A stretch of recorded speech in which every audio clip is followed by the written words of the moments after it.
System fail ગઈ છે। સુરત મનપાની નબળી કામગીરીના પુરાવાઓ સામે આવ્યા। લીંબાયત વિસ્તારમાં હજુ પણ પાણી ઓસર્યા નથી। રસ્તા ઉપર વરસાદી પાણીની નદીઓ વહી રહી હોય તેવા દ્રશ્યો સામે આવી રહ્યા છે। સતત પાણી ભરાયેલા રહેતા લોકોમાં મુશ્કેલી જોવા મળી રહી છે। તસવીરો આપ જુઓ કે જે ટ્રક છે તે ટ્રકના લગભગ અડધા ટાયર ડૂબી જાય તેટલું પાણી અહીં ભરાયેલું જોવા મળી રહ્યું છે। લીંબાયત વિસ્તારમાં સામાન્ય જનજીવન સાવ ઠપ થઈ ગયું છે। સોસાયટીઓમાં પાણી ભરાઈ ગયા છે, લોકોના ઘરો સુધી પાણી પહોંચી ચૂક્યા છે અને લોકો સામાન્ય વસ્તુઓ મેળવવા માટે પણ જાણે રીતસરની હાલાકી ભોગવતા હોય તેવી તસવીરો જોવા મળી રહી છે। સુરતના ગોરાદરા વિસ્તારમાં હજી પણ ખારીપુરના પાણી છે તે યથાવત છે। સંદેશ ન્યૂઝ ગ્રાઉન્ડ ઝીરો પર પહોંચ્યું છે। જોઈ શકાય છે કે પાણી છે તે લોકોના ઘરોમાં પણ છે, હજી પણ પાણી છે તે યથાવત છે। લેવલ છે તે નીચું આવ્યું છે, પરંતુ છેલ્લા 4 દિવસથી લોકોના ઘરની અંદર જે પ્રમાણે પાણી છે લોકો હેરાન પરેશાન થઈ ગયા છે। આ જે દુંબાલ ફાયર સ્ટેશન હોય તે પણ પાણીની અંદર ગરકાવ થઈ ગયું હતું।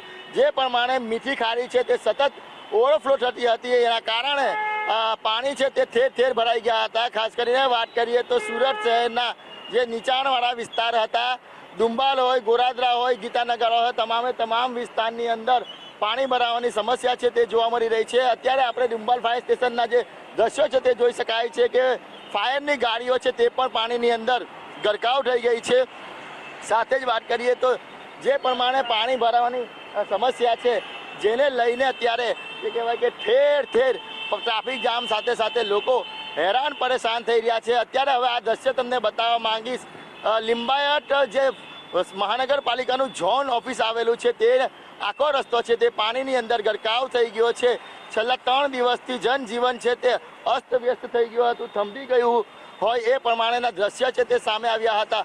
હજી પણ કમર સુધીના પાણી છે। લોકો છે તે નોકરી ધંધે અર્થે જે કહેવાય કે છેલ્લા 3 દિવસથી ગઈ નહીં શક્યા હતા, પરંતુ જે લેવલ છે તે નીચું આવતા લોકોએ છે તે રાહતનો શ્વાસ લીધો છે અને અત્યારે પોતાના જે કામ ધંધે અર્થે છે તે જઈ રહ્યા છે। રાબેતા મુજબ જીવન છે તે થયું છે, પરંતુ હજી પણ કેટલી જગ્યા પર પાણી છે તે દેખાઈ રહ્યું છે। આ ઝોન ઓફિસના દ્રશ્ય તમને બતાવવા માંગીશ।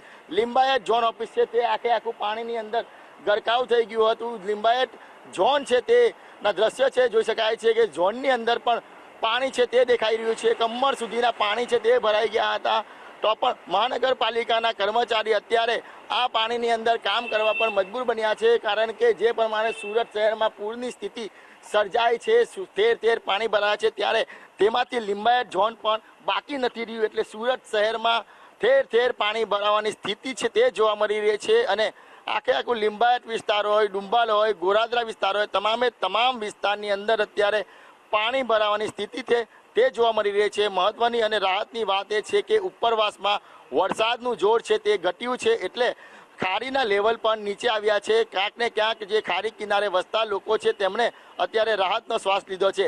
કેમેરા પર્સન ભૂષણ ચૌધરી સાથે મનીષ પરમાર, સંદેશ ન્યૂઝ, સુરત।